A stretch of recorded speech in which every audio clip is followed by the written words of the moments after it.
আসসালামু আলাইকুম ছোট সোনামণিরা, শিমুলিয়া নর্সব স্কুল অ্যান্ড কলেজের পক্ষ থেকে অনলাইন ক্লাসে তোমাদের সবাইকে জানাচ্ছি অনেক অনেক শুভেচ্ছা। কেমন আছো তোমরা সবাই? আশা করছি ভালো আছো। আমিও আল্লাহর রহমতে অনেক ভালো আছি। তোমরা সবাই বাসায় আছো তো?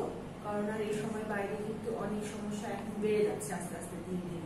হ্যাঁ, তোমরা সাবধানতা অবলম্বন করা ছেড়ে দিও না, কিন্তু সতর্ক থাকবে, পরিষ্কার পরিচ্ছন্ন থাকবে, পুষ্টিকর খাবার খাবে।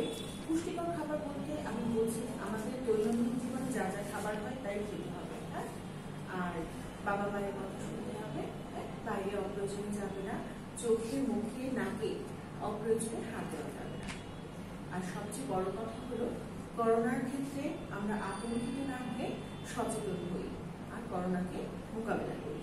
এটাই হোক আমাদের পাথেয়। তো চলো শিক্ষার্থীরা, আজকে আমাদের ক্লাসে ফিরে যাই। আজকে 19শে সেপ্টেম্বর শনিবার। আমি দ্বিতীয় শ্রেণীর গণিত ক্লাস নিয়ে তোমাদের মাঝে আবারও হাজির হয়ে গিয়েছি। জেসমিন আহমেদ খুশি, সহকারী শিক্ষক, শিমুল মেমোরিয়াল নর্সব স্কুল অ্যান্ড কলেজ, রাজশাহী। আমাদের আজকের যে প্রথম বিষয়টি আলোচনার জন্য নির্ধারণ করা হচ্ছে, তোমরা জানো, ফাঁকা ঘর পূরণ করো। আমি আমাদের স্লাইডে আমি তোমাদের সাথে কথা বলবো, এই ভাগটাকে তোমরা খাতায় তুলে নেবে, ঠিক আছে? ক নাম্বারে কি আছে শিক্ষার্থীরা? দেখো, 42/7 সমান ফাঁকা ঘর। 42/7 সমান ফাঁকা ঘর। খ নাম্বারে কি আছে? ফাঁকা ঘর যোগ 18 সমান 57। ফাঁকা ঘর যোগ 18 সমান 57। গ নম্বরে কি আছে? 51 গুণ 9 সমান ফাঁকা ঘর।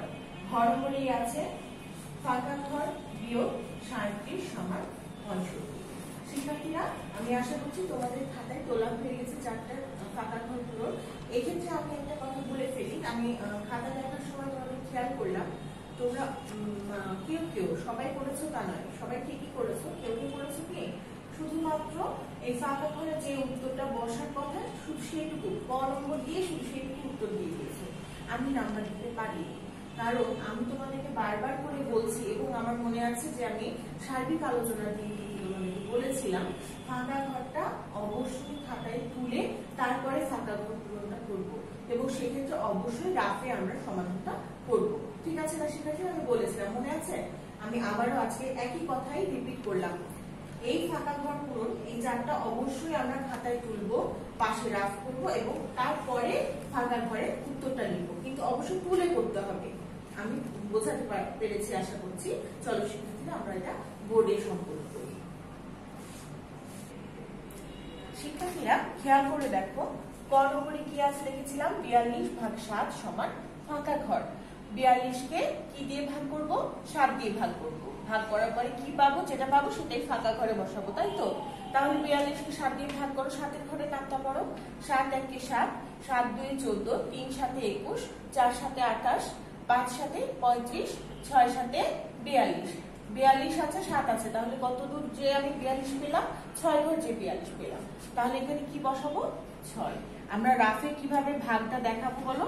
7/42। এখানে 6 7। বুঝতে পেরেছো? আশা করছি বোঝা গেছে। এবার ঘ নম্বর দেখো, প্রথম ঘর ফাঁকা ঘর যোগ চিহ্ন 18 সমান 57।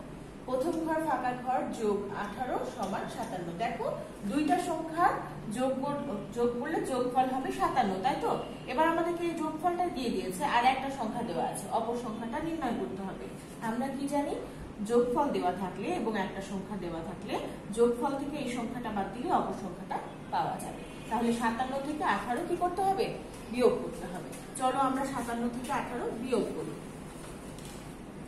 এবার দেখো শিক্ষার্থীরা, উপরের সংখ্যাতে এককের ঘরে কি আছে?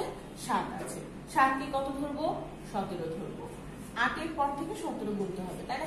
17 কেন ধরলাম বলতো? কারণ 7 ছোট, এখানে 8 বড়, এই জন্য 7কে আমরা 17 ধরেছি। এবার 8-এর পর থেকে নিয়ে 17 পর্যন্ত গুনো। 9 10 11 12 13 14 15 16 17। কত দূর দিলাম? 9 ঘর দিলাম। এখানে কত বসবে? 9। 17 যে ধরেছি এক ধার নিয়ে, ওই একটা কোথায় ফেরত দিব? একের কাছে ফেরত দিব। দিয়ে কত হবে? একের কাছে 1 ফেরত দিলে হয় 2। 5 থেকে 2 বাদ দিলে কত হবে শিক্ষার্থীরা বলো? 3 হবে। তাহলে কত পেলাম আমরা বলো তো? উত্তরটা 39 পেলাম। ফাঁকা ঘরে বসিয়ে দিলাম হচ্ছে 39। শিক্ষার্থীরা খেয়াল করো, আমি যখন আইটেমটা আলাদা লিখছি ফাঁকা ঘর পূরণ করুন, এই যে এই শিরোনামে যখন করছি তখন আমরা ফাঁকা ঘরে এখানটাতে উত্তর বসাচ্ছি। কিন্তু তোমাদের মধ্যে অনেককে খেয়াল করে দেখেছি আমি, ফাঁকা ঘর গাণিতিক বাক্য ব্যবহার করে সমাধান করুন, এইভাবে যখন অঙ্কের ক্ষেত্রে আমরা অঙ্ক বসে দেখানোর ক্ষেত্রে গাণিতিক বাক্যটা ব্যবহার করছি তখন তোমরা অনেকে ওই বাক্যের মধ্যে উত্তরটা বসিয়ে দিচ্ছ। এটা করবে না। গাণিতিক বাক্য ব্যবহার করা বলতে ওখানে ফাঁকা ঘরটা ফাঁকাই লাগবে। ঠিক আছে শিক্ষার্থীরা? আচ্ছা ঠিক আছে। এবার দেখো গ নম্বরে কি বলেছে। গ নম্বর বলেছে 51 গুণ 9 সমান ফাঁকা ঘর। 51 গুণ 9 সমান ফাঁকা ঘর। 51 সাথে 9 কি করতে হবে? গুণ করতে হবে। 51 একের নিচে 9 বসলো। আচ্ছা এবার দেখো 9 একে কত হয়? 9 একে 9 আর 5 9 গুণ করলে কত? 5 9 45। আমাদের গুণফল কত পেয়েছি বলো তো শিক্ষার্থীরা? 459। ফাঁকা ঘরে বসবে 459। ঠিক আছে। এবার দেখো ঘ নম্বরে ফাঁকা ঘর বিয়োগ 37 সমান 65। ফাঁকা ঘর বিয়োগ 37 সমান 65। বিয়োগের একটা অঙ্ক, তাই না? বিয়োগের অঙ্ক, তার মধ্যে দেখো সূত্র আছে বিয়োজন বিয়োগ বিয়োজ্য সমান বিয়োগফল। তাহলে কোন সংখ্যাটার মাঝখানে নাই বলতো? বিয়োজন নাই। তাহলে কি নির্ণয় সূত্রটা লাগবে? বিয়োজন নির্ণয় সূত্রটা লাগবে। বিয়োজন নির্ণয় সূত্রটা কি আমরা জানি? বিয়োজ্য যোগ বিয়োগফল, তাই না? বিয়োজ্য যোগ বিয়োগফল সমান বিয়োজন। তাহলে আমরা দুটো যোগ করলে আমরা বিয়োজনটা পেয়ে যাব। 65 আর 37 যোগ করো। 5 আর 7 যোগ করলে কত হয়? 7 এর পর থেকে 5 ঘর পর্যন্ত গুণো। 8 9 10 11 12 12। 7 আর 5 কত হয়? 12। 12 কত বসবে? 2 বসবে। আর হাতে কত থাকলো? 1 থাকলো। 6 আর 3 যোগ করলে হয় 9 আর হাতের 1 10। তাহলে আমাদের কত হলো উত্তর বলো তো? 102। ফাঁকা ঘরে বসিয়ে দিলাম আমরা 102। আশা করছি তোমরা আমার সাথে সাথে ফাঁকা ঘরটা খাতায় তুলে ফেলেছো। চলো আমরা 2 নম্বর স্লাইডে চলে যাই। 2 নম্বরে আছে দেখো শিক্ষার্থীরা, নিচের ডিজিট গুলোর স্পেলিং করে লিখুন। নিচে ডিজিট দেওয়া আছে, এই ডিজিট গুলোর স্পেলিং করে লিখতে হবে, তাই না? ডিজিট গুলো খেয়াল করো, আমি কিন্তু একদম সিরিয়াল ওয়াইজ আজকে দিন। ঠিক আছে? 13 দিয়েছি, 14 15 16 20। ঠিক আছে? দেখো এই বানানগুলো কিন্তু খুব ইম্পর্টেন্ট, তোমরা অনেক ভুল করো। তার মানে যেগুলো দিই সেগুলো যে ইম্পর্টেন্ট নয় তা কিন্তু নয়। ঠিক আছে? 13 বানান কি হয় বলো তো? THIR 13 TEEN 30। আমার সাথে সাথে আরো একবার বলো, THIR TEEN 30। আবার বলছি THIR TEEN 30। এবার আছে কি বলতো? 14। 14 বানানটা তোমরা অনেকে ভুল করো। দেখো খেয়াল করে, FOUR ফর TEEN 40। খেয়াল করো, আমরা কিন্তু 40 বানান করছি না। অনেকেই তোমরা করো কি FOR TEEN 14 লিখো, এটা হবে না। হ্যাঁ, 14 বানান হচ্ছে FOUR ফর TEEN 14। ঠিক আছে? 15 FIF TEEN 15। আবার আমার সাথে সাথে বলো FIF TEEN 15। 18 বানান করো, 18 খেয়াল করো, 18 নয়, 18 EIGH TEEN 18। এখানে কিন্তু দুইটা কি নাই, EIGH TEEN 18। আর একবার বলো আমার সাথে সাথে, EIGH TEEN 18। ওকে, 20 বানান করো আমার সাথে সাথে, 20 TWEN 20। আরেকবার বলো TWEN 20। ঠিক আছে শিক্ষার্থীরা, আমার সাথে সাথে তোমাদের ডিজিট স্পেলিং পড়া হয়েছে আশা করছি। চলো আমরা 3 নম্বরে চলে যাই। 3 নম্বরে কি আছে? 3 নম্বরে আছে সংক্ষেপে উত্তর দিন। আজকে আমরা ভগ্নাংশ সংক্রান্ত কিছু বিষয় নিয়ে কিছু প্রশ্ন উত্তর শিখব, তার সাথে সাথে সময় সংক্রান্ত কিছু তথ্য আমরা আলোচনায় পড়ব। চলো ক নম্বরে কি আছে দেখো, 24 ঘন্টার 3/1 সমান কত? যখন এই ধরনের প্রশ্ন আসবে শিক্ষার্থীরা খেয়াল করো, আমরা অবশ্যই 24 ঘন্টাটাকে কি করব, 3 দিয়ে ভাগ করে দিব। যত অংশ বলবে নিচে যেটা থাকবে সেটা দিয়ে ভাগ করে দিব। দেখো 24 ঘন্টা আছে না, 24 ঘন্টার 3/1 সমান কত? 24 কে 3 দিয়ে ভাগ করব। 24 কে 3 দিয়ে কি করব, ভাগ করে দিব। 3 দিয়ে 24 কে ভাগ করলে নামটা করে ফেলো। 3 1 এ 3, 3 2 এ 6, 3 3 এ 9, 3 4 এ 12, 3 5 এ 15, 3 6 এ 18, 3 7 এ 21, 3 8 এ 24। তাহলে আমাদের কি হলো উত্তর? এত ঘন্টা 3/1, 24 ঘন্টা 3/1 সমান 8 ঘন্টা। যেটা ভাগ করে পাবো সেটা উত্তর হবে। হ্যাঁ, 8 ঘন্টা। খ নম্বরে কি বলেছে দেখো, বাংলা বছরের প্রথম 5টি মাস কত দিনে হয়? আবার দেখো, বাংলা বছরের প্রথম 5টি মাস হয় 31 দিনে। প্রথম 5টি মাস যদি 31 দিনে হয়, প্রশ্ন তোমাদের মনে জায়গাটা স্বাভাবিক যে তাহলে মিস পরের 7 মাস তাহলে কি? 12 মাসে তো 1 বছর, প্রথম 5 মাস হচ্ছে 31 দিনে, পরের 7 মাস তাহলে কি হলো? 30 দিনে। ঠিক আছে,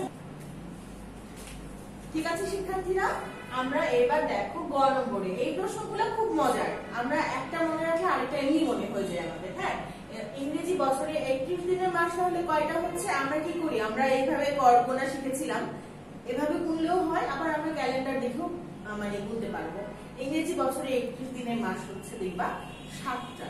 ঠিক আছে, হাজারের বামের ঘরের নাম কি? হাজারের বামের ঘরের নাম হচ্ছে অযুত। আমরা কি জানি, এই স্থানীয় মানগুলো কোন দিক থেকে গুনতে হয়? ডান দিক থেকে। তাহলে ডান দিকের সবচেয়ে কোণার ঘর হচ্ছে একক, তার বামেরটা হচ্ছে দশক, তার বামেরটা শতক। এবার শতকের ডানেরটা যদি বলি তাহলে কি হবে? দশক হবে। আবার শতকের বামেরটা যদি বলি তাহলে কত হবে? হাজার হবে। এবার হাজারের বামের ঘর যদি বলে তাহলে কি হবে? অযুত হবে। ঠিক আছে না শিক্ষার্থীরা? আশা করছি তোমাদের এই 4টা প্রশ্ন তোলা হয়ে গেছে। চলো আমরা পরের স্লাইডে চলে যাই। স্লাইডে কি আছে দেখো, 4 নম্বরে আছে হচ্ছে নিচের মুদ্রাগুলো দশমিক পদ্ধতিতে টাকায় লিখুন। নিচের মুদ্রাগুলো দশমিক পদ্ধতিতে টাকায় লিখুন মানে কি, পয়সা পয়সা করে দেওয়া থাকবে, তোমাদেরকে টাকা টাকা করে লিখতে হবে। কিন্তু এই যে 3 পয়সা, আমি এটাও খেয়াল করেছি এবার পরীক্ষাতে, কে যেন করেছো তোমাদের মধ্যে, 3 পয়সা দেওয়া আছে, সরাসরি 3 টাকা লিখে দিয়েছো। হবে? হয় কখনো? হয় না। 3 পয়সাকে টাকায় রূপান্তর করতে গেলে অবশ্যই সেখানে দশমিক আসবে। 0.003, তারপরে টাকা। টাকা না লিখলে আবার হবে না, টাকাও লিখতে হবে, দশমিকও দিতে হবে। তাহলে একসাথে কিভাবে হবে আমার সাথে সাথে বলো? 3 পয়সা সমান 0.03 টাকা। আবার 3 পয়সা সমান 0.03 টাকা। 5 পয়সা সমান 0.05 টাকা। 8 পয়সা সমান 0.08 টাকা। 9 পয়সা সমান 0.09 টাকা। আশা করছি তোমাদের এই 4টা পয়েন্ট তোলা হয়ে গেছে। চলো আমরা 5 নম্বর স্লাইডে চলে যাই। 5 নম্বরে কি আছে? 5 নম্বরে আছে নামতা। আমাদের আজকে কিসের পড়ার নামতা আছে বলো? 17 এর ঘরের গুণের নামতা আছে। 17 ঘরের গুণের নামতা। চলো আমার সাথে সাথে করে ফেলো।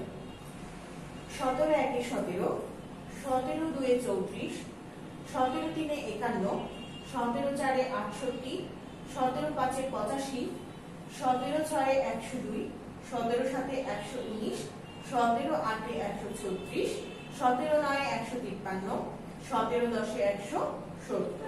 আবার বলি আমার সাথে সাথে বলো।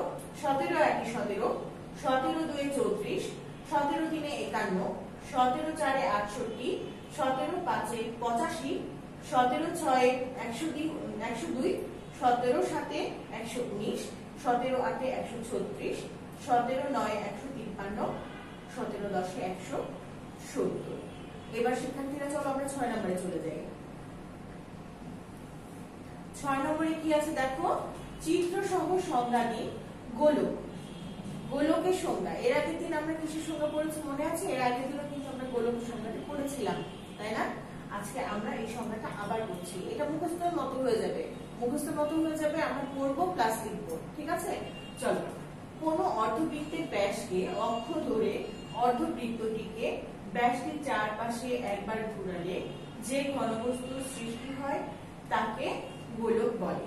আবার বলি, কোন অর্ধবৃত্তের ব্যাসকে অক্ষ ধরে অর্ধবৃত্তটিকে ব্যাসটির চারপাশে একবার ঘোরালে যে ঘনবস্তুর সৃষ্টি হয় তাকে গোলক বলে। গোলকের চিত্রটা খেয়াল করো, খুব সহজ, কিন্তু একটু একটু মানে কাজ করতে হয় এর ভিতরে। প্রথমে আমরা একটা বৃত্ত আঁকবো, ঠিক আছে?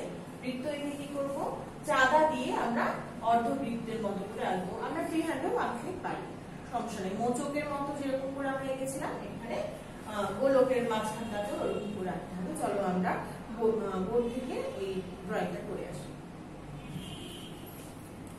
দেখো শিক্ষার্থীরা, আমরা প্রথমে একটা বৃত্ত আঁকছি। আমরা তো সংজ্ঞা পড়ে এসেছি, তাই না? এই দেখো বৃত্ত, ঠিক আছে? বৃত্ত আঁকার পরে কি করব, এটার মাঝ দিয়ে একটা, এটা মাঝ দিয়ে করব দাগ দিব, একদম কেন্দ্র বরাবর, ঠিক আছে? কেন্দ্রের উপর দিয়ে একটা দাগ দিব। দেওয়ার পরে কি করবো, ফ্রি হ্যান্ডেও আঁকা যায়, আবার চাঁদা ব্যবহার করেও করা যায়। তো চাঁদা ব্যবহার করতে গেলে হয় কি, জিনিসটা ইয়া হয়, ঠিক মতো হয় না। এবার মাঝখান থেকে মুছে দেব। আমার জন্য মোছা সহজ, বলবে মিস আপনার জন্য তো মোছা সহজ, আমরা কেমন করে বলবো, ইরেজার ব্যবহার করতে, ঠিক আছে? দেখো এখানে কি লিখলাম, এখানে লিখবো হচ্ছে ক, এখানে লিখবো হচ্ছে খ। নিচে কি লিখবো, চিত্রে ক খ একটি, ক খ একটি কি গোলক। সহজ না শিক্ষার্থীরা, বলো? অনেক সহজ। চলো শিক্ষার্থীরা, আমরা আমাদের স্লাইডে ফিরে যাই। শিক্ষার্থীরা, আমরা আজকে যে ক্লাসটা করলাম সেই ক্লাসের উপর ভিত্তি করে আমাদের আগামী দিন আছে ফিডব্যাক 5। এই আজকে পড়াটা বাসায় খুব ভালো মতো পড়াশোনা করবে, চর্চা করবে, লিখবে, বেশি বেশি করে লিখবে, আর ফিডব্যাকটা কমপ্লিট করবে। আগামী ক্লাস দেখার আমন্ত্রণ জানিয়ে আজকের মতো এখানে শেষ করছি। তোমাদের সবাইকে ক্লাস দেখার জন্য অনেক ধন্যবাদ। আসসালামু আলাইকুম।